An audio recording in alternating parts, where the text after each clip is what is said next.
Sulli की जानिब बढ़ रहे हैं। जब हम इसकी हाइट पे पहुंचते हैं तो सुल्ली से आबादी से चंद कदम पहले ये आप फिर देख रहे हैं कि चीड़ का दरख्त बहुत पुराना गिरा हुआ और बिल्कुल गल सड़ रहा है। इस तरह से ये एक तना ये भी गिरा हुआ और इसको दीमक लगी हुई है, लेकिन ये इस्तेमाल सिविल आबादी को नहीं करने दिया गया और जंगलात वालों ने ख़ुद भी नहीं उठाया। अब इस जानिब आ रहे हैं, ये सुल्ली की जानिब आ रहा है रास्ता कोटला से, और कोटला से पहले बागसर और जो सिधड़ी है उस रोड से ये रास्ता निकल रहा है। और अब हम ये मंज़र दिखा रहे हैं आपको बिल्कुल चीड़ों के गिरने का, यहाँ पे बिल्कुल हाइट पे, और ये बिल्कुल करीब से हम दिखा रहे हैं आपको कि ये इसको दीमक खा रही है। ये कुछ और लकड़ भी है, दीमक इसको ख़त्म कर रही है, लेकिन ये किसी के इस्तेमाल में नहीं लाई गई।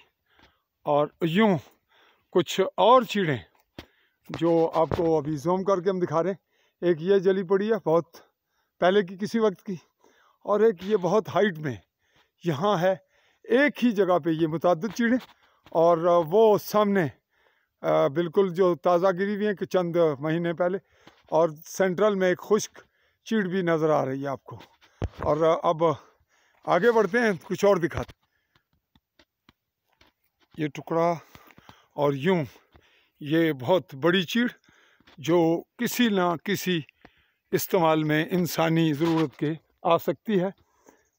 इसका ये एक चीड़ जो ख़त्म हो गई, और इसके जले हुए टुकड़े और उसके साथ जो दूसरी चीड़ है उसके इसी के साथ ये एक अलग चीड़ का तना है। ये तो बड़ी चीड़ जो है वो यहाँ से गई है, और ये छोटी का ये हिस्सा पड़ा। ये बहुत कीमती दरख्त चीड़ का गिरा हुआ है, इसमें भी मुफीद हो सकती है इंसानियत के लिए।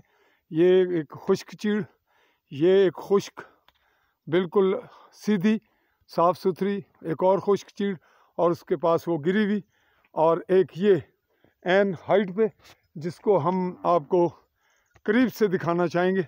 और ये खुश्क चीड़ जो किसी के इस्तेमाल में नहीं गिरने वाली है।